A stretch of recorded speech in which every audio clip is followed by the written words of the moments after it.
Hi, I'm Tanmay Goyal, third year BTech Computer Science undergraduate.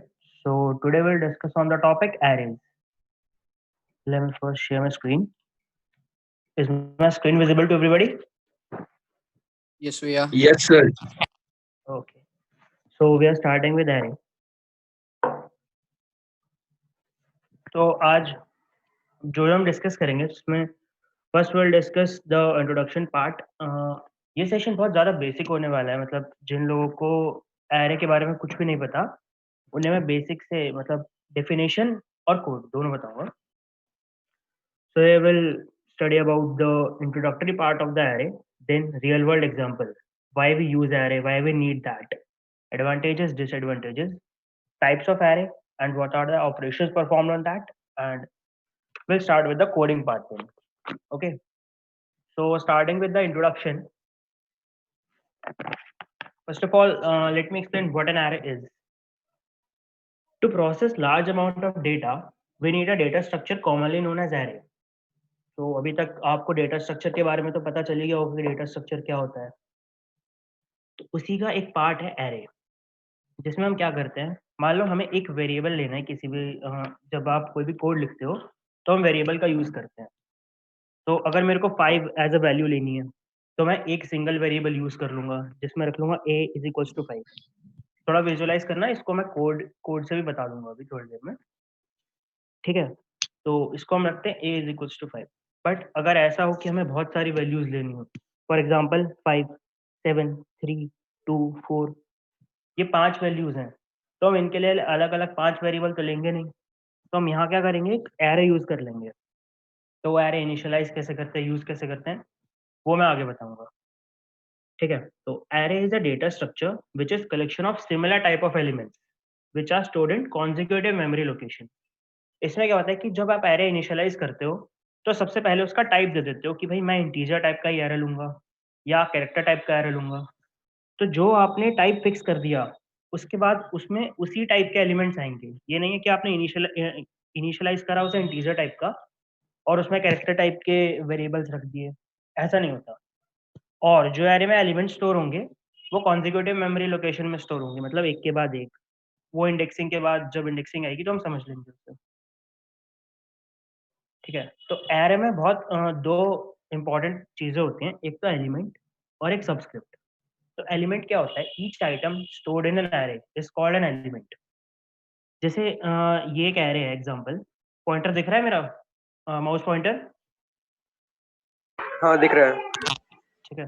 तो अब यहाँ पर ये मैंने 5 स्टोर किया एक एरे में, तो इसको 5 को हम क्या बोलेंगे, एलिमेंट, जो कि एरे में स्टोर्ड है, ठीक। फिर आता है सबस्क्रिप्ट।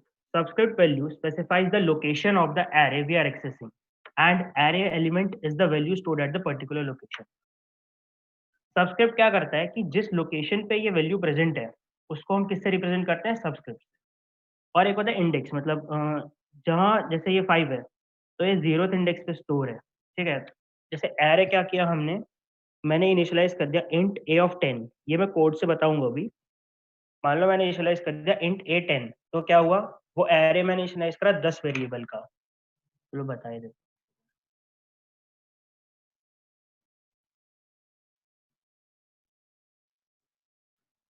कोड शेफ का कंपाइलर दिख रहा है सबको अब, Yes, we are. ठीक है। तो जो सी में कोडिंग करते हैं वो टेंशन मत लेना, सी और सी प्लस प्लस ज़्यादा अलग नहीं है। मैं वैसे सी प्लस प्लस में बता रहा हूँ और सी और सी प्लस प्लस में क्या डिफरेंस होगा ये भी बता दूंगा। तो मान लो मैंने लिखा एरे ए 10, ठीक है। तो मैंने यहाँ इनिशियलाइज कर दिया एरे जिसमें कितने होंगे, 10 एलिमेंट्स होंगे, ठीक। तो ऐसे तो हम करेंगे एरे को इनिशियलाइज। तो इनिशियलाइजेशन तो समझ में आ गया। अभी हम बात करते हैं टाइप्स ऑफ एरे। हमारे पास बेसिक 2 टाइप के एरे होते हैं। एक तो 1D, वन डायमेंशनल एरे हमारा, जो कि लिस्ट की फॉर्म में होते हैं। वो जब मैं एरे इनिशियलाइज करके बताऊंगा तो समझ में आ जाएगा। एक होते हैं 2D एरे, मतलब sorry multi dimensional array. Multi dimensional array के 2 पार्ट होते हैं, 2D एरे, 3D एरे। देखो यहाँ पर ऊपर एग्जांपल में भी लिख रहा है 1D एरे जैसे लिस्ट की तरीके से बना देते हैं हम। 2D एरे क्या होता है, जैसे एक मैट्रिक्स बना दी तो उसको 2D एरे बोलेंगे। और अगर हम उस 2D मैट्रिक्स को अगर हम 3 डायमेंशनली स्टोर कर दें, तो वो क्या होगा 3D एरे। ठीक है? यहाँ पे लिख रखा है कि 1D, 2D और 3D की डेफिनेशन लिख रखी है। यहाँ तक सबको क्लियर है? यस भैया। अगर किसी को कोई प्रॉब्लम हो तो चैट विंडो में पूछ लेना, टीम उसको रिस्पॉन्ड कर देगी। ठीक। तो रियल लाइफ एग्जांपल्स की बात करते हैं कि एरे बेसिकली यूज होता कहाँ है। Arrangement of leader board of game can be done simply through array to store the score and arrange them in descending order to make clearly out the rank each player in the game. तो कोई game चल रहा है, उसमें हम क्या करते हैं, प्लेयर और उनके स्कोर्स लिखते हैं। ठीक है, एक लिस्ट बना के लिखते हैं प्लेयर और उनके स्कोर, और उनको हम असेंडिंग या डिसेंडिंग ऑर्डर में अरेंज कर सकते हैं, ये फाइंड करने के लिए कि कौन विनर है या कुछ भी है। तो ये एक एरे का प्रैक्टिकल एग्जांपल है, रियल लाइफ एग्जांपल। और जैसे टीचर्स जो क्वेश्चन पेपर चेक करते हैं, तो उसमें लिखा होता है क्वेश्चन नंबर 1, इसके मार्क्स 5 आउट ऑफ दिस। तो ये भी एक तरीके का एग्जांपल है एरे का, जिसमें सारे क्वेश्चन और मार्क्स अरेंज होते हैं। ये सेकंड पॉइंट में लिखा है। और एक और एग्जांपल हो सकता है जो रियल वर्ल्ड में यूज होता है बहुत ज़्यादा, इमेज प्रोसेसिंग के लिए 2D एरे। मतलब बहुत सारे लोग क्या करते हैं, आगे जो ग्राफिक डिजाइनिंग वगैरह सीखते हैं, उनको इमेज प्रोसेसिंग की भी सीखने की ज़रूरत पड़ती है। जो इमेज को ना पिक्सेलाइज़ कर देते हैं 2D एरे में, तो वहाँ पर एरे काम आता है। और स्पीच सिग्नल्स भी जो हमारे होते हैं, वो एरे के फॉर्म में ही मिलते हैं हमें, तो स्पीच सिग्नल्स में भी काम आता है। तो ये थे रियल लाइफ एग्जांपल्स एरे के। तो डेटा स्ट्रक्चर तो बहुत सारे होते हैं। अगर देखा जाए तो array, link list, stack, Q, graph, बहुत सारे होते हैं। तो एरे को यूज़ करने का एडवांटेज क्या होता है? ठीक है। तो सबसे बेसिक जो जो बहुत अच्छा एडवांटेज है कि एरे के जो एलिमेंट्स होते हैं ना, उसको रीच करना बहुत आसान है। मतलब अगर किसी ने बेसिक लिंक लिस्ट पढ़ी हो, तो हमें ट्रैवर्स करने के लिए पॉइंटर्स का यूज़ करना पड़ता है, तो वो थोड़ा कॉम्प्लेक्स हो जाता है। पर एरे में क्या होता है, सीधे-सीधे डालो कि हमें फर्स्ट पोज़ीशन का एलिमेंट चाहिए, ए ऑफ 1, तो वह एलिमेंट निकल के आ जाएगा। ये बताऊँगा जब मैं कोडिंग पार्ट कराऊँगा, तो इसको समझा दूँगा। किसी को कुछ कहना था? ठीक है। Search process can be applied to an array very easily. जो सर्चिंग होती है वो हम एरे में बहुत आसानी से कर सकते हैं, इंस्टेड ऑफ किसी और डेटा स्ट्रक्चर के। जो इस पॉइंट का बेसिक कहने का मतलब ये है कि एरे में ट्रैवर्सिंग बहुत आसान है। जिस डेटा स्ट्रक्चर में ट्रैवर्सिंग आसान होगी, उसमें सर्चिंग, सॉर्टिंग और जितने भी ऑपरेशंस हैं वो बहुत आसान हो जाएंगे। इसलिए एरे हमारा जो जिसे कहते हैं कि बहुत ईजी है यूज करना। ठीक है। 2D array is used to represent matrices। जो matrices हम देखते हैं, वो किससे रिप्रेजेंट होते हैं? 2D array से। For any reason, a user wishes to store a multiple value in similar type of array can be used and utilized efficiently। तो ये तो मैंने बताया था कि अगर यूजर को ज्यादा वैल्यू स्टोर करनी है तो क्या यूज कर सकते हैं? एरे। तो ये तो हो गए इसके एडवांटेजेस। अब आते हैं इसके डिसएडवांटेज पे। The array is static. That means its size is always fixed. It allows us to enter only fixed number of elements into it. Array static का क्या मतलब है कि अगर आपने एक बार डिफाइन कर दिया a of 10, जो मैंने अभी इनिशियलाइज करके दिखाया था, तो अब क्या कर सकते हैं, मैं इसमें 10 ही वैल्यू इनपुट करा सकता हूँ, मतलब 10 ही वैल्यू इसमें स्टोर करा सकता हूँ। ऐसे नहीं हो सकता कि अगर मैं चाहूँ रन टाइम पे कि मैं 15 स्टोर कराऊँ तो मैं कि 15 करा दूंगा। ठीक है, ये एक array का डिसएडवांटेज है।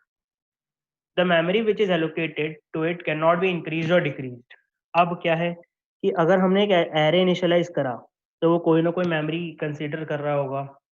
ठीक है, तो ना तो उसको बढ़ाया जा सकता है, जो कि अभी पहले पॉइंट में डिस्कस हो गया, भाई हम उसमें कोई और एलिमेंट नहीं डाल सकते, तो उसकी मेमोरी को ना बढ़ाया जा सकता है, ना ही कम किया जा सकता है। अगर मैंने इनिशियलाइज कर दिया ए ऑफ 10, तो उसने अगर एक इंटीजर का बाइट 2 साइज़ 2 बाइट है, तो उसने 20 बाइट का साइज़ ले लिया, तो उसे ना तो हम कम कर सकते हैं, ना ज़्यादा कर। ठीक है, ये एक मेजर डिसएडवांटेज है एरे का। तो इसमें कुछ बेसिक ऑपरेशंस आते हैं, जो हम एरे में कर सकते हैं परफॉर्म। इंसर्शन, किसी भी अगर एलिमेंट को हम ऐड करना चाहें, तो हम ऐड कर सकते हैं। डिलीशन, किसी भी एलिमेंट को डिलीट करना। सर्चिंग करना। अपडेट कि अगर हमने किसी पोजीशन पे कोई वैल्यू डाल दिया और उसे हमें चेंज करना है, अपडेशन भी कर सकते हैं। ट्रैवर्सिंग, जैसे एरे में सारे वेरिएबल्स डाल दिए और मुझे वन बाय वन प्रिंट करना है, तो वो हम ट्रैवर्सिंग के थ्रू कर सकते हैं। और सॉर्टिंग, असेंडिंग या डिसेंडिंग ऑर्डर में अगर मुझे अरेंज करना है, उसको हम बोलते हैं सॉर्टिंग। तो ये तो हो गया थ्योरी पार्ट। अब थोड़ा सा ना कोडिंग पार्ट पे आते हैं। थ्योरी पार्ट में किसी को कोई डाउट है?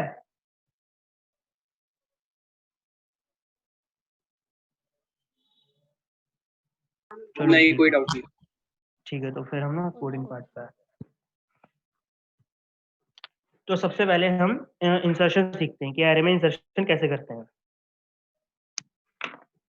यहीं पे मैंने एक एरे लिया हुआ है ए ऑफ 10, यानी कि मतलब ए है एक और उसमें 10 इंडेक्स है। चलो शुरू 5 से कर लेते हैं, छोटा करते हैं। तो अब मुझे क्या करना है, यूजर से 5 वैल्यू लेनी है और उसको एरे में इनपुट कराना है। ठीक है, तो सबसे पहले मैं क्या करूंगा, इसके लिए एक फॉर लूप रन करूंगा।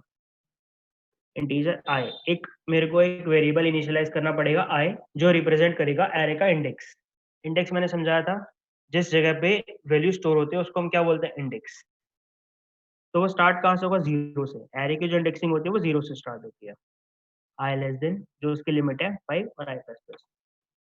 For loop, if else statement तो सबको आती है ना? यस भैया। ठीक है। तो अगर मुझे अब क्या करना है, यूजर से वैल्यू लेनी है, तो मैं क्या करना, अगर मैं सी में करता हूँ तो मैं कैसे लिखूंगा, कैन एफ % डी, मतलब डेटा टाइप, मतलब मुझे कौन से टाइप का वैल्यू चाहिए, और फिर मैं यूजर से वैल्यू ले लूंगा। ऐसे ही लिखते हैं सी में। ठीक। तो सी और सी प्लस प्लस में सिर्फ इतना फर्क है कि हम इस स्टेटमेंट की जगह, ये जो स्कैन स्टेटमेंट है, इसकी जगह हम एक यूज कर सकते हैं सी इन, और हम सिर्फ ये लिख देंगे ए ऑफ आई। मतलब सी इन में क्या करना पड़ता है कि हमें कोई डेटा टाइप डिफाइन नहीं करना होता, हम किसी भी डेटा टाइप का एलिमेंट इनपुट करा सकते हैं यूजर से। ठीक है।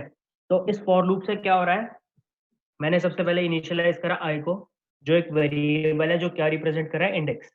कहाँ तक, 0 से 4 तक, लेस देन 5 है। और वो क्या कर रहा है, वैल्यू ले रहा है यूजर से, सी इन ए आई, मतलब वो वैल्यू लेगा और उसको ith पोजीशन पे डाल देगा एरे की। ये जब समझ में आ जाएगा जब एक बार लूप रन होगा। अब अगर हमने इसको करा तो प्रिंट भी करा देते हैं। चलो पहले इनिशियलाइज भी करा देते।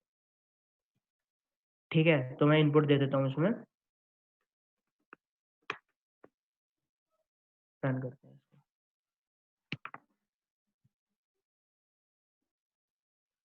ठीक है, तो आपका यहाँ पे एक एरे क्रिएट हो गया। इसका आउटपुट अभी कुछ नहीं आ रहा क्योंकि मैंने एरे प्रिंट नहीं कराया। तो ऐसे हम मतलब एरे को इनिशियलाइज कर सकते हैं। अगर मुझे प्रिंट कराना है एरे को, तो फिर दोबारा से एक मैं वेरिएबल लूंगा आई, जो उसका इंडेक्स बताएगा कि कौन सा इंडेक्स पे है हम, आई लेस देन 5 और आई प्लस प्लस।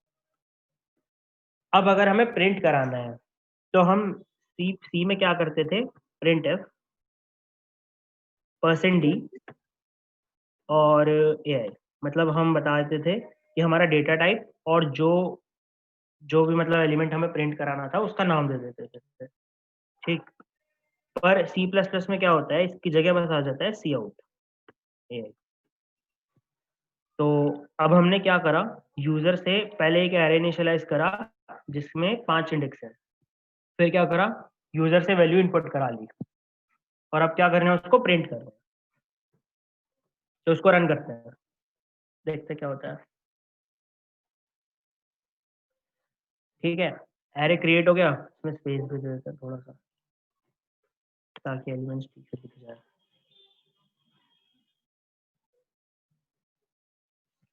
तो मैंने क्या इनपुट करा, 1 2 3 4 5 ये यूजर ने इनपुट करा, और वो वैल्यूज चली गई कहाँ, एरे में। ठीक। तो ये जो 1 है ये 0th पोजीशन है, और 0th इंडेक्स है, सॉरी। और जो ये 5 है यहाँ पे, ये हमारा 4th इंडेक्स है। तो 0 1 2 3 4 ऐसे इंडेक्सिंग हो जाएगी एरे में। ठीक। अब इन सेशन के बाद हम एक काम करते हैं अपडेशन का।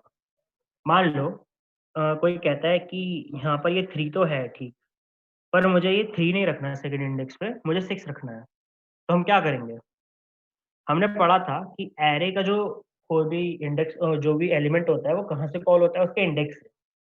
तो हमें कहाँ चेंज करना है, सेकंड इंडेक्स पे। वैल्यू क्या रखनी है, 6। तो हम क्या कर देंगे, एरे ऑफ सेकंड इंडेक्स में क्या डाल देंगे, 6 डाल देंगे। ठीक है, तो अब इसको प्रिंट करके देख लेते हैं।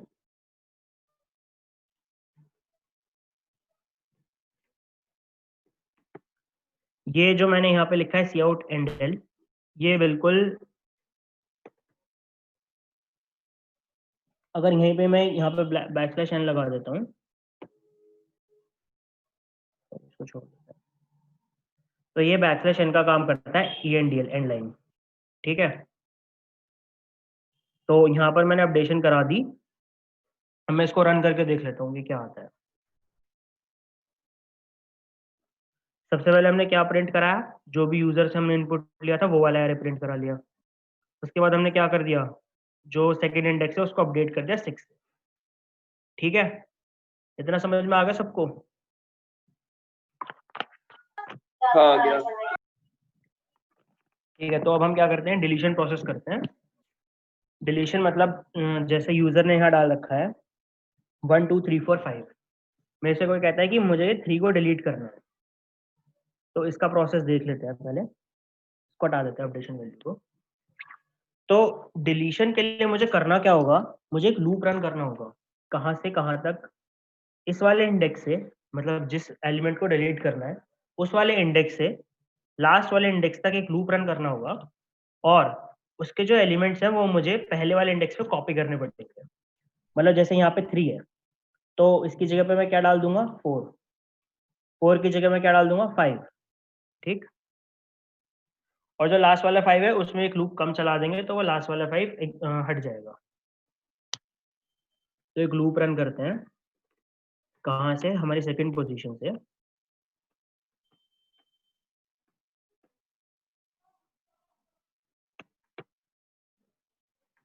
ठीक है, तो अब हम क्या कर रहे हैं कि ए ऑफ आई, यानी कि ith इंडेक्स पे हम कौन सी वैल्यू डाल रहे हैं, i+1 वाली वैल्यू डाल रहे हैं।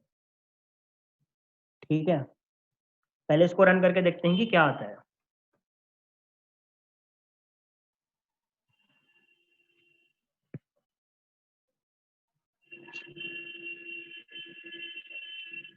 यहाँ पर क्या हुआ कि ये 3 तो हट गया, जो ये हमारा रिजल्टेंट एरे है इसमें 3 हट गया, पर लास्ट में हमारा 5 रह गया।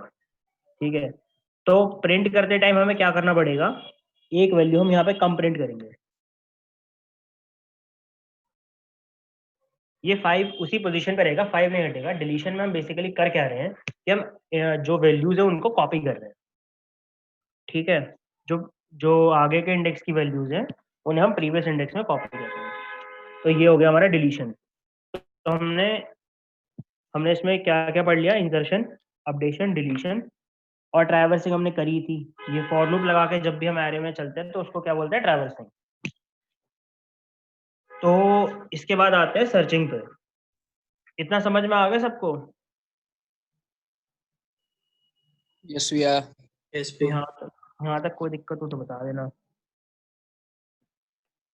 तो मान लो कि मेरे को एक वैल्यू दी है यूजर ने, और मुझे ना सर्च करना है कि इस एरे में 3 कहाँ पर है। भाई अभी ये एरे है 1 2 3 4 5, इसमें 3 हमारा है कहाँ पर, यहाँ पर है, सेकंड पोजीशन पर है। अब हम ये सर्च करेंगे, तो सबसे पहले हम यूज करेंगे लीनियर सर्च। तो लीनियर सर्च के लिए क्या करेंगे, int i is equals to 0।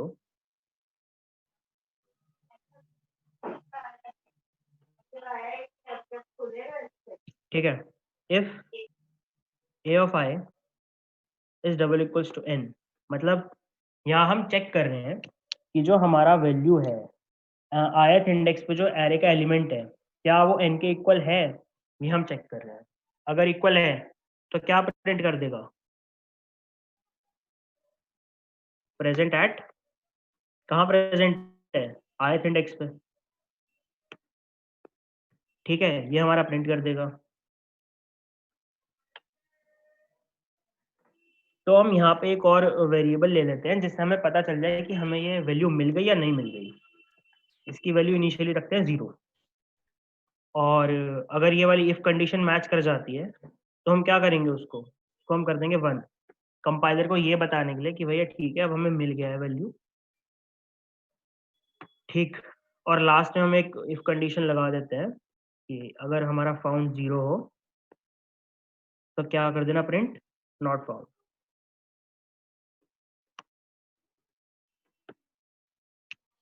ये जो कोड कर दिया मैं इसे दोबारा समझाऊंगा, पहले एक बार रन करके देख लेते हैं इसको।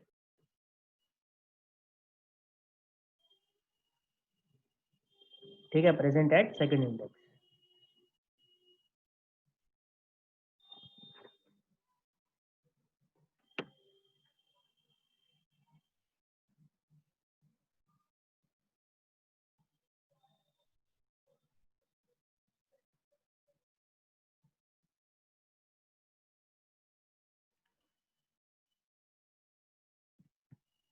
ठीक है, तो हमने करा क्या, इसमें हम दोबारा देखते हैं कि सबसे पहले हमने क्या लिया, एक वैल्यू ली यूजर से जिसे हमें सर्च कराना है कहाँ पे, एरे में। और फिर हमने एक वेरिएबल लिया फाउंड। फाउंड वेरिएबल क्या करता है, फाउंड वेरिएबल कंपाइलर को ये बता रहा है कि हाँ मिल गया है, हमें वैल्यू मिल गई है। तो अब हम जो हमारा लूप चल रहा है जिससे हम उसे सर्च कर रहे हैं उसको एग्जिट कर सकते हैं, उस लूप को। ठीक है, इसलिए हम यूज करें हमारा फाउंड वेरिएबल। तो हम क्या करते हैं सबसे पहले कि 0th इंडेक्स से जो भी हमारा लास्ट इंडेक्स है वहां तक अपना लूप चलाएंगे और सर्च करेंगे कि क्या जो हमारा एलिमेंट है उस एलिमेंट को एक्सेस कैसे करेंगे, एरे के एलिमेंट को, एरे का नाम और उसका आयत इंडेक्स। ठीक है, इससे हम एरे के एलिमेंट को वो करेंगे, देखेंगे कि कौन सा एलिमेंट है, और इसको कंपेयर करेंगे किससे, उस वैल्यू से जो यूजर ने दी है। वो वैल्यू क्या है हमारी, n, जो करंटली क्या है 3। ठीक है, अगर हमारा जो एरे एलिमेंट है वो nth एलिमेंट के इक्वल जो सॉरी जो की एलिमेंट के इक्वल हो जाता है जो यूजर ने हमें दिया है, तो हम क्या प्रिंट कर देंगे कि ये प्रेजेंट है और कहाँ पर है, आयत इंडेक्स पर है। ठीक है, अब हमने यहाँ क्या करा, फाउंड की वैल्यू कर दी 1। फाउंड की वैल्यू 1 क्यों करी, वो इसलिए करी कि मान लो इन केस हमें नहीं मिला, ये हमें हमारा जो एलिमेंट था वो हमें नहीं मिला, तो हमें यूजर को एक आउटपुट भी तो देना पड़ेगा कि हमें नहीं मिला। तो हम उसका ट्रैक कैसे रखेंगे कि मिला या नहीं मिला, वो इसी वेरिएबल से रखेंगे, फाउंड।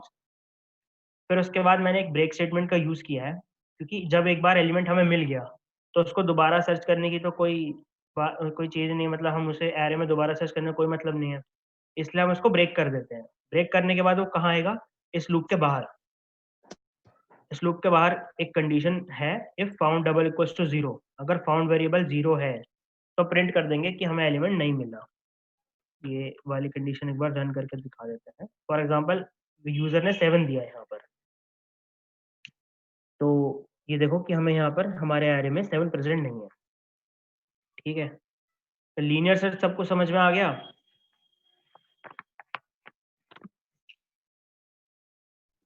Yes sir. तो लीनियर सर्च यही था।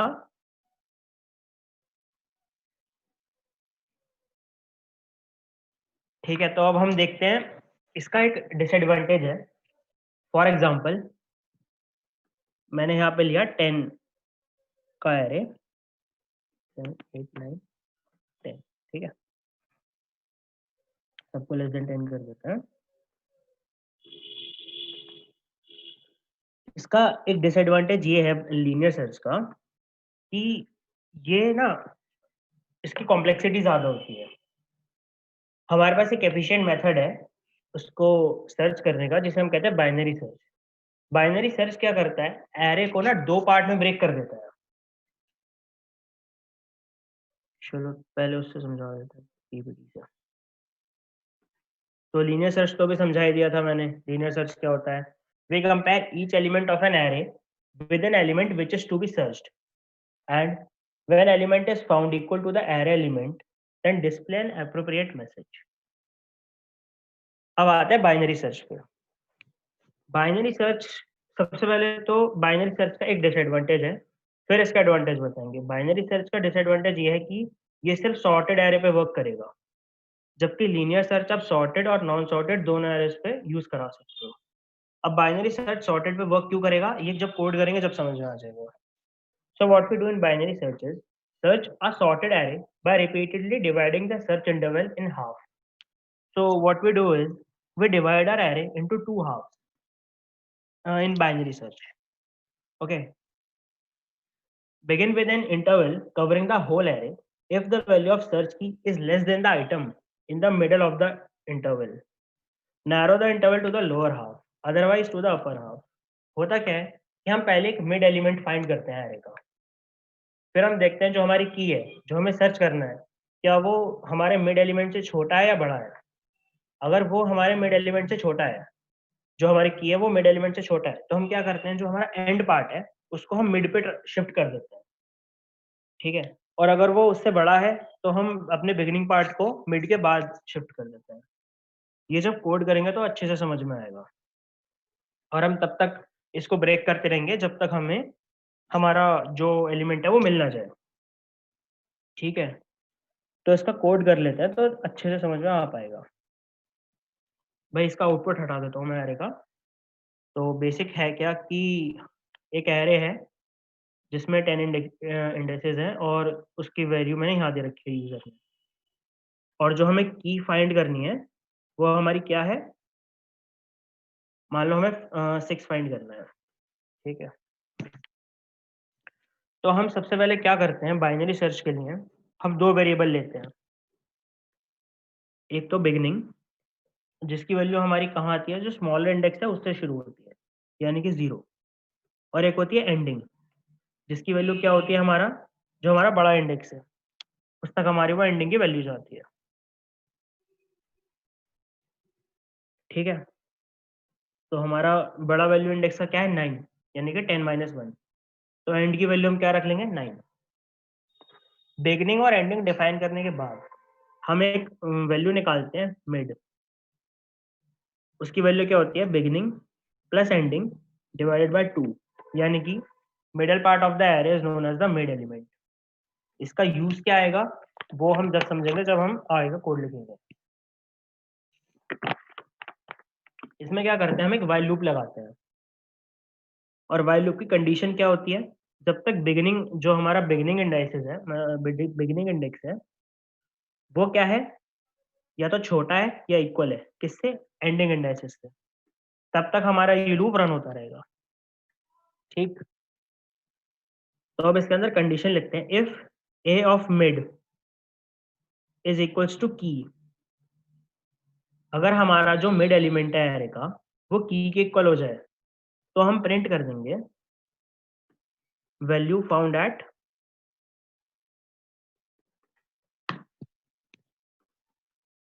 कहाँ पे मिला, हमें मिड पे मिल गया, ठीक है।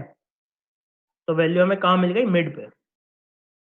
वरना अब मैंने इसमें दो कंडीशन बताई थी, अगर हमें जो एलिमेंट सर्च करना है वो हमारा मिडल एलिमेंट से छोटा हो तो हम क्या करेंगे, अगर हमारा की एलिमेंट मिडल एलिमेंट से छोटा हो तो हम क्या करेंगे, एंडिंग को शिफ्ट कर देंगे कहाँ, मिड -1 में, ठीक। और इसके अलावा दूसरी कंडीशन क्या बनी, एल्स पार्ट में क्या आ जाएगा, अगर हमारा की मिड एलिमेंट से बड़ा है तो हम क्या कर देंगे, बिगिनिंग को शिफ्ट कर देंगे कहाँ, मिड +1 में।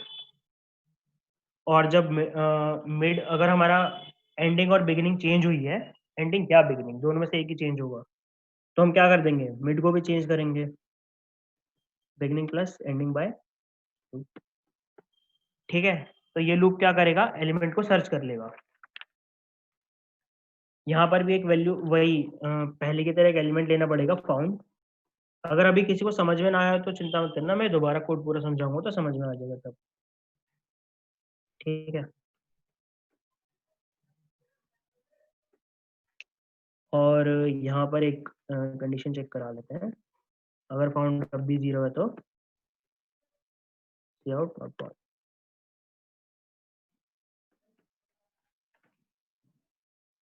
तो ये कोड रन करवा लेते हैं पहले।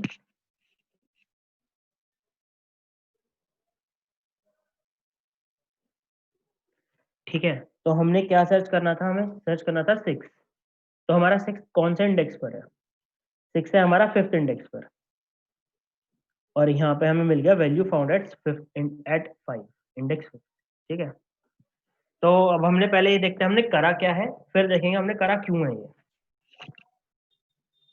तो हमने करा ये है कि सबसे पहले हमने एक बिगिनिंग वैल्यू ली, और उसकी वैल्यू क्या हुई, स्टार्टिंग इंडेक्स, जो कि हमारा यहाँ पे 0 है।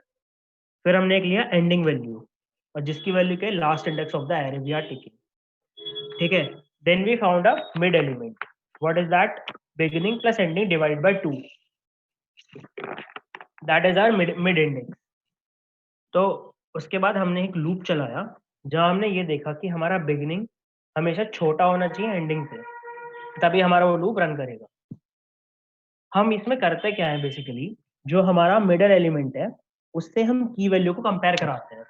ठीक, अगर वो मिड एलिमेंट पे मिल गया तो बहुत अच्छी बात है, अगर नहीं मिला तो हम अपने ये देखते हैं कि जो हमारा की एलिमेंट है जिसे हमें सर्च करना है, क्या वो मिड वैल्यू से छोटा है। अगर वो मिड वैल्यू से छोटा होता है तो हम एंडिंग को कहाँ शिफ्ट कर देते हैं, मिड -1। मतलब इसमें हम एरे को डिवाइड कर रहे हैं। पहले हम मिड एलिमेंट एरे में, मान लो जैसे कोई एक एरे है, ठीक है, ये एक एरे है, यही एरे हमने लिखा है। ये दिख रहा है सबको, या स्क्रीन थोड़ी सी बड़ी करूं? विजिबल है। ठीक है, विजिबल है। तो हमने यहाँ पर हमारे पास कितने एलिमेंट्स हैं, 10 एलिमेंट्स हैं, 1 2 3 4 5 6 7 8 9 10। ठीक, अब हमने क्या करा, जब हमने लीनियर सर्च किया था तो हमने सारे एलिमेंट्स कंपेयर किए थे। मतलब पहले हम 1 पे आए कि देखा कि क्या 6 1 के इक्वल है, फिर हम 2 पे आए, फिर 3 पे आए, फिर 4 पे आए, ऐसे एंड तक गए जब तक हमें 6 नहीं मिल गया। ठीक है, पर हम बाइनरी सर्च में क्या करते हैं, हम सबसे पहले मिडिल वैल्यू पे चले जाते हैं। यहाँ की मिडिल वैल्यू क्या होगी, 0 + 9/2, यानी कि 4th वैल्यू, जो कि हमारी है 5।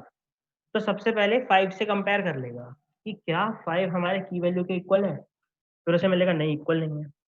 फिर बाइनरी सर्च देखेगा, अच्छा इक्वल नहीं है तो फिर क्या है, एलसिफ वाले पार्ट में आएगा कि क्या हमारा की वैल्यू मिड वाले वैल्यू से छोटा है, 6, क्या 6 हमारे 5 से छोटा है, नहीं। तो कहाँ चला जाएगा, एल्स वाले पार्ट में चला जाएगा। एल्स वाला पार्ट क्या लगेगा ऑटोमेटिकली, क्या हमारा की वैल्यू मिड वाले से बड़ा है, तो हमारी की वैल्यू क्या थी, की वैल्यू थी 6, इसको मिल रहा है 5, हाँ की वैल्यू बड़ा है। तो जो बिगिनिंग यहाँ से शुरू हुई थी और एंडिंग यहाँ खत्म हो रही थी, तो हमारी बिगिनिंग को चेंज कर देगा मिड +1, यानी कि 4th इंडेक्स +1 यहाँ पे आ जाएगा, 6th पे आ जाएगा। तो हमारी मिड वैल्यू, बिगिनिंग वैल्यू क्या हो गई 6 और एंडिंग वैल्यू क्या हो गई 10। तो अब हमारा जो सर्च स्पेस रह गया, मतलब हमें जो सर्च करना है सिर्फ इन 4 एलिमेंट्स में करना है। ठीक है, 5 में, सॉरी, इन 5 एलिमेंट्स में करना है। तो ऐसे जो हमारा बाइनरी सर्च होता है वो सर्च स्पेस को कम करता, आधा करता चला जाता है बार बार। ऐसे ये लूप चलता रहेगा, कब तक चलता रहेगा, जब तक हमें ये वैल्यू मिड के इक्वल नहीं मिल जाती। एक कंडीशन ऐसी आएगी, अगर मान लो वैल्यू नहीं मिलती है, मान लो यहाँ पर होता 11 होता, तो क्या होता, हमें हमारे सर्च स्पेस में नहीं मिलता। तो एक कंडीशन ऐसी आ जाती है जिसमें जो एंडिंग वैल्यू है वो बिगिनिंग वैल्यू से छोटी हो जाती। उस कंडीशन में जो हमने व्हाइल लूप लगाया था, ये रहा, कि हमेशा जो एंडिंग वैल्यू है वो या तो बड़ी होनी चाहिए या इक्वल होनी चाहिए बिगिनिंग से। तो जब हमें एलिमेंट नहीं मिलेगा तो कंडीशन आ जाएगी and is greater than beginning, तो तुरंत ही इस लूप से बाहर निकल जाएगा। अगर यहाँ मिल गया होगा तो ठीक है, वरना हमारा एक स्टेटमेंट आ जाएगा कि नॉट फाउंड। ठीक है, सबको बाइनरी सर्च समझ में आ गया? अब कोई डाउट है तो पूछ लो, बाइनरी सर्च बहुत काम आता है आगे।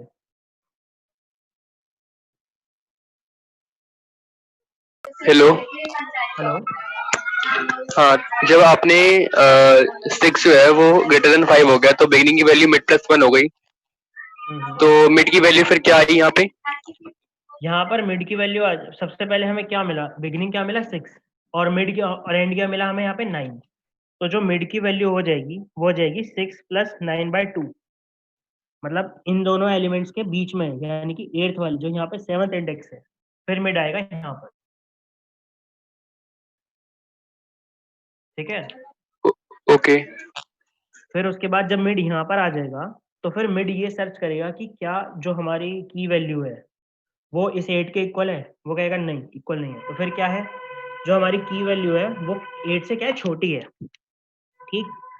तो अब हमारा जो की वैल्यू हमारा अगर 8 सॉरी अगर हमारी की वैल्यू मिड वैल्यू से छोटी है तो हम क्या करेंगे, end is equals to mid minus 1। हमारा मिड क्या था 8, तो हमारा मिड कहाँ आ जाएगा, सॉरी हमारा एंड कहाँ आ जाएगा, मिड माइनस 1 पे यानी कि 7 पे। तो हमारा बिगिनिंग कहाँ से हो रहा है अब 6 से, और एंडिंग कहाँ से हो रही है 7 से। ठीक है। फिर उसके बाद एक और लूप चलेगा, क्योंकि अब भी जो 7 है वो 6 से छोटा है, तो सॉरी बड़ा है, तो एक बार और लूप चलेगा। फिर लूप चलने के बाद जो मिड एलिमेंट हो जाएगा वो क्या होएगा, 6 प्लस 7/2, वो ऑटोमेटिकली क्या आ जाएगा, 6 आ जाएगा। फिर यहाँ कंपेयर कर लेंगे, तो कंपेयर करके ये वैल्यू ये जो पहली इफ कंडीशन है वो सेटिस्फाई कर जाएगी और प्रिंट हो जाएगा found at this position. Clear हो गया डाउट? हाँ, थैंक यू। No problem. किसी और को कोई डाउट हो तो पूछ लो, वरना फिर हम सॉर्टिंग स्टार्ट कर देंगे उसके बाद।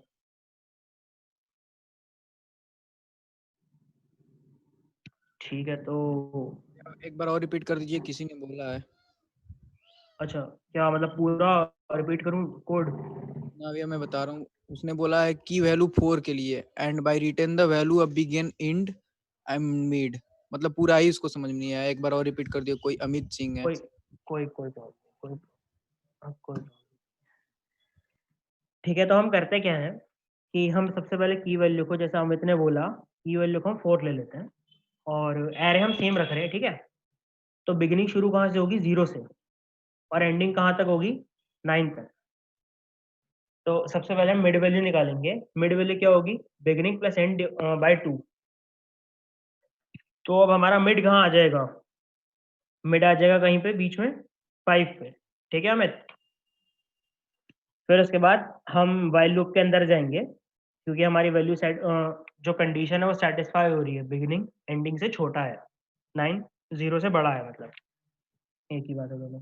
फिर हम इफ से कंपेयर कर लेंगे कि क्या हमारी विड वैल्यू की के इक्वल है। तो हम पहले चेक करेंगे कि क्या जो हमारा 4 है वो 6 के इक्वल है, वो नहीं है, तो हमारी इफ कंडीशन यहाँ पे रन ही नहीं होगी। फिर हम आएंगे एलसिफ वाले पार्ट में। एलसिफ क्या कह रहा है कि is less than A of mid. तो हमारा की वैल्यू क्या है 4, तो क्या 4 6 से 5 से छोटा है। हाँ, ये कंडीशन सेटिस्फाई कर रही है। तो अगर ये कंडीशन सेटिस्फाई कर गई तो हम किसको चेंज करेंगे, एंड वैल्यू को। एंड वैल्यू अब हमारी क्या थी, यहाँ पे 9 थी पहले इनिशियली, तो हम 9 से कहाँ चेंज कर रहे हैं उसे, मिड माइनस 1 में। मिड हमारा क्या था 5, यानी कि फोर्थ इंडेक्स। तो अब हमारा जो मिड वैल्यू एंड वैल्यू है वो कहाँ आ जाएगी, मिड माइनस 1 में, यानी कि इस पे आ जाएगी, फोर्थ वाले पर। फिर हम मिड को भी चेंज कर देंगे। मिड क्या होगा, beginning plus ending by 2। Beginning क्या होगी, 0 प्लस 3/2। तो यहाँ पर इस 2 पर आ जाएगी हमारी मिड वैल्यू। ठीक। तो ऐसे ही ये वाइल लूप चलता रहेगा जब तक बिगिनिंग लेस देन एंडिंग है, और उसको हमारे जब यहाँ पे 4 मिल जाएगा तो वो ये इंडेक्स प्रिंट कर देगा। अब डाउट क्लियर हो गया?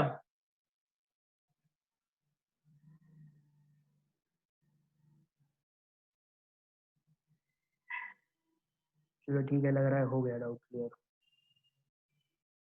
तो इसके बाद हाँ हम भैया। इसके बाद हम सर्चिंग शुरू करते हैं। अच्छा, किसी को ये प्रॉब्लम तो नहीं हो रही कि सी में या C++ में थोड़ा वेरिएशन आ रहा है, ऐसा तो नहीं लग रहा किसी को? दोनों लैंग्वेजेस सेम ही है, सी और C++, उसमें थोड़ा बहुत डिफरेंस आता है, वो कोडिंग करते करते समझ में आ जाएगा। एक डिफरेंस तो मैंने बता ही दिया था यहाँ पे कि सी इन स्कैनफ वाला और सी आउट प्रिंटफ वाला, इतना डिफरेंस होता है। बाकी डिफरेंस समझ में आ जाएगा। हेडर फाइल्स का थोड़ा सा डिफरेंस होता है, वो धीरे धीरे आ जाएगा। ठीक है, तो अब हम सॉर्टिंग शुरू करते हैं। अभी तक तो जो मैं एरे यूज कर रहा था वो सॉर्टेड थे, पर एक मिनट, देख लेते हैं। हमारे पास वैसे सॉर्टिंग टेक्निक्स बहुत सारी हैं, selection sort, bubble sort, insertion sort, merge sort, quick sort, heap sort, counting sort, बहुत सारे सॉर्टिंग है।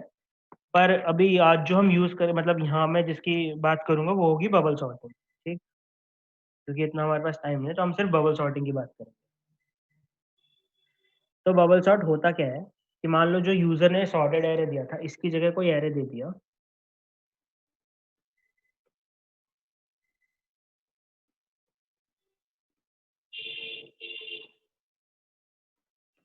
ठीक है, ये 10 एलिमेंट्स दे दिए। अब हमें करना क्या था, हमें यूजर को क्या चाहिए, हमें यूजर को सॉर्टेड एरे चाहिए कि यूजर बोल रहा है कि मुझे इस एरे को सॉर्टेड एरे में कन्वर्ट करके दो। तो हम सॉर्ट कैसे करेंगे? सॉर्ट मतलब कि इसको जो भी छोटे एलिमेंट्स हैं वो पहले आने चाहिए और बड़े एलिमेंट्स बाद में आने चाहिए, ऐसे सॉर्टिंग होती है। तो हम सॉर्टिंग के लिए हमारे पास बहुत सारी टेक्निक्स होती हैं, उनमें से एक टेक्निक है बबल सॉर्ट। तो पहले हम बबल सॉर्ट का कोड देख लेते हैं, फिर मैं बताऊंगा कि उसमें टेक्निक को कैसे यूज हुई। कोड से सही से समझ में आ जाएगा वैसे तो सब, ठीक है। तो कोडिंग करना स्टार्ट करते हैं इसका, बबल सॉर्ट का। For integer i is equals to 0, मतलब हम अपने एरे में ट्रैवर्स करेंगे, जो हमने एरे बनाया है उसमें हम ट्रैवर्स करेंगे i less than 9 plus plus. जो हमारा बबल सॉर्ट होता है उसमें हम अपने एरे को n-1 टाइम्स तक चलाते हैं, ठीक। फिर उसका एक और कॉल होता है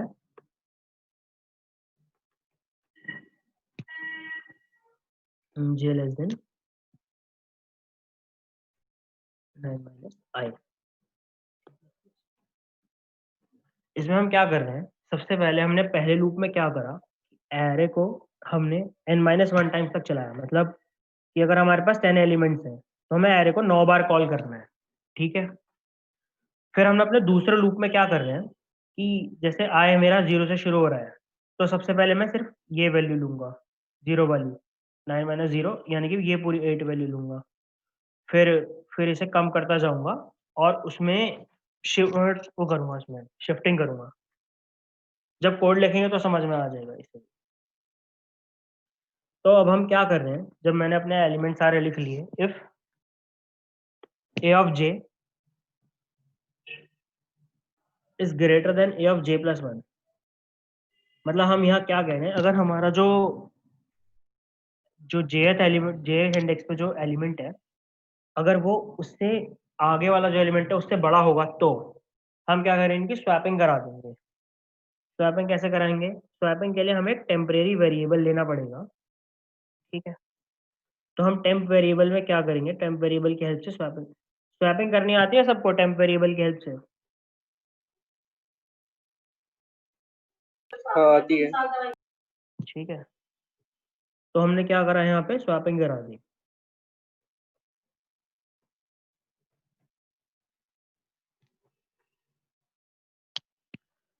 तो हम क्या कर रहे हैं, पहले अपने अपने एरे को n-1 टाइम्स कॉल कर रहे हैं, फिर उसका एक सर्च स्पेस क्रिएट कर रहे हैं, मतलब हमें जहां से जहां तक के एलिमेंट्स को कंपेयर करा रहे हैं। फिर हम ये देख रहे हैं कि क्या जो हमारा एरे का jth एलिमेंट है वो j+1 से बड़ा है या नहीं। अगर वो j+1 से बड़ा होगा तो वो j+1 के बाद आना चाहिए, ठीक है।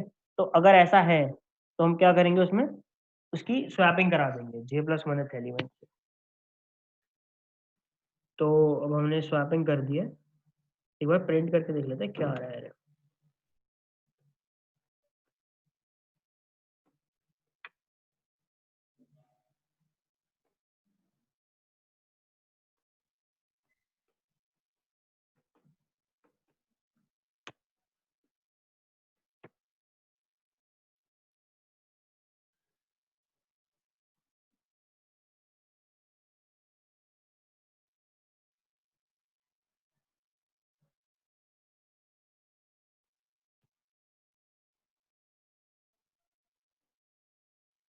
भैया जे जे इक्वल टू हाँ, करने में आपने हाँ या भैया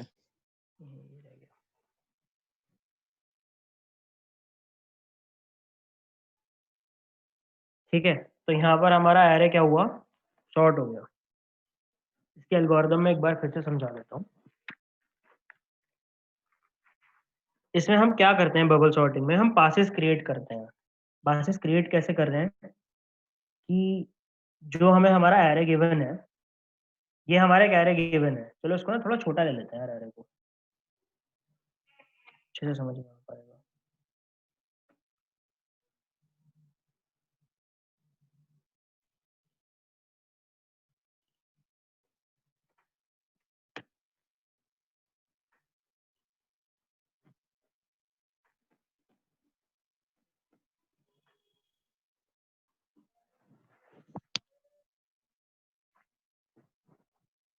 तो बबल सॉर्ट में क्या होता है कि हम पासेस क्रिएट करते हैं। सबसे पहले तो जो हम सबसे पहला कॉल लेते हैं उसमें हम n-1 एलिमेंट्स को लेते हैं। n-1 एलिमेंट्स मतलब कि अगर हमारे पास 5 एलिमेंट्स है तो हम 4 एलिमेंट्स को लेंगे। हमने 4 एलिमेंट्स इसलिए लिए क्योंकि हमें क्या करना है, उसकी i+1 से कंपेयर करना है। यानी कि मैं 5 को कंपेयर करूंगा 4 से, 4 को कंपेयर करूंगा 1 से, 1 को कंपेयर करूंगा 2 से, और 2 को कंपेयर करूंगा किससे, 3 से। अगर मैं इसे 3 तक ले लेता तो 3 के आगे तो कोई एलिमेंट ही नहीं है कंपेयर करने के लिए, इसलिए हम कॉल कहाँ तक चलाते हैं, n-1 तक। ठीक है, पहले पहले लूप में हम ये करते हैं। फिर आता है हमारा दूसरा लूप। दूसरा लूप में हम क्या करते हैं कि एक एक एलिमेंट्स को कंपेयर करके देखते रहते हैं। For j is equals to 0, j less than 4 minus i की वैल्यू क्या है यहाँ पे, 0 है। ठीक है, तो ये वाला लूप कब तक चलेगा, 0 से 4 तक चलेगा, यानी कि 0 से 5 से लेकर 2 तक चलेगा। ठीक, तो अब हम एलिमेंट्स को देखते हैं। पहले हमने क्या करा, j की वैल्यू जब 0 हुई, if a of j is greater than a of j+1, क्या 5 4 से बड़ा है, तो ये वैल्यू हो गई ट्रू। ये वैल्यू ट्रू हो गई तो हमारे पास क्या होगा, यहाँ पे स्वैपिंग आ जाएगी। यहाँ पर वैल्यूज लिख लेते हैं। पहले हमारे पास क्या, 5 4 1 2 और 3।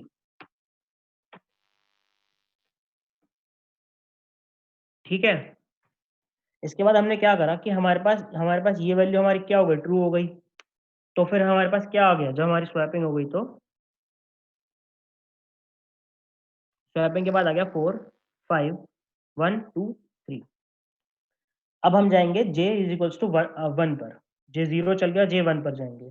j 1 यानी कि जो ये फिफ्थ एलिमेंट है, फिर इसकी कंपेयर करेंगे 1 से, तो ये भी ट्रू है कि जो हमारा फिफ्थ एलिमेंट है वो क्या है, वो 1 से बड़ा है, तो वो हमारा फिर शिफ्ट हो जाएगा। फिर क्या आ जाएगा, 4 1 5 2 और 3। ठीक है, अब इसके बाद क्या होगा, हमारी j की वैल्यू क्या चलेगी, पहले तो इसमें j की वैल्यू थी 0, इसमें j की वैल्यू क्या थी, 1। अब चल जाएगा j इज इक्वल्स टू 2 के लिए। फिर हम 5 को किससे कंपेयर करेंगे, 2 से, तो क्या आ जाएगा 4 1 5। 5 और 2 में कौन सा छोटा है, 2, तो 2 पहले आ जाएगा स्वैपिंग से, फिर 5 और 3। तो ये j की वैल्यू कब तक हो गई, जब j की वैल्यू 2 है, जब के लिए है ये। ठीक है, इसके बाद लास्ट वाला कॉल लेते हैं, जब हमारे पास j की वैल्यू हमारी 3 है। तो जब j की वैल्यू 3 है तो हम क्या करेंगे, 5 को किससे कंपेयर करेंगे, 3 से। तो अब हमारे पास क्या आ जाएगा, 4 1 2 3 5। ये थी 3 के लिए, और इसके बाद ये लूप ब्रेक हो जाएगा। तो ये जब हमने एक बार चलाया तो हमें वैल्यू क्या मिली, 4 1 2 3 5। तो अगर ध्यान से देखें तो जो हमें सबसे बड़ा वाला एलिमेंट है वो हमें कहाँ मिल रहा है, सबसे लास्ट में। तो ये होती है बबल सॉर्टिंग टेक्निक। इसमें क्या होता है, एक कॉल में जो हमारा ग्रेटेस्ट एलिमेंट होता है सबसे लास्ट में मिल जाता है। ठीक है, अब हम क्या करेंगे, हम दूसरे i इज इक्वल्स टू 1 वाले कॉल पर जाते हैं। अगर हमें i इज इक्वल्स टू 1 वाले कॉल पर जाएंगे तो j की वैल्यू क्या हो जाएगी, 0 और 3। यानी कि जो लास्ट वाला एलिमेंट है ना, अब ये कांस्टेंट रहेगा, इससे चेकिंग होगी ही नहीं, क्योंकि हमें ये पता चल गया ये ग्रेटेस्ट एलिमेंट है, तो इसे कहाँ रखेंगे, लास्ट में। ठीक है, तो इसके बाद फिर जो अब i इज इक्वल्स टू 1 के लिए स्टार्ट करते हैं। जब j 0 होगा तो हम 4 को कंपेयर करेंगे किससे, 1 से, तो चेंज हो जाएगा 1 4 2 3 और 5 तो कांस्टेंट है ही है हमारा अब। ठीक, उसके बाद दूसरी कॉल में क्या होगा, 4 किससे कंपेयर होगा, 2 से। ऐसे ही 4 4 किससे कंपेयर होगा, 3 से। तो ये आ जाएगा 1 2 3 4 और 5। अच्छा, वैसे तो यहाँ तक हमारा एरे सॉर्ट हो गया, पर इस टेक्निक को इससे फर्क नहीं पड़ता कि हमारा एरे सॉर्ट हुआ या नहीं हुआ, ये टेक्निक ना चलती रहती है। तो क्या होगा, जब हमारा 1 2 3 4 5 आ गया, इसके बाद भी ये दो एलिमेंट्स तो कांस्टेंट हो गए, फिर सेम जो सर्चिंग जो मैंने यहाँ करके दिखाई वो यहाँ 1 2 3 के लिए भी चलती रहेगी। ठीक है, तो ये होती है हमारी बबल सॉर्टिंग टेक्निक।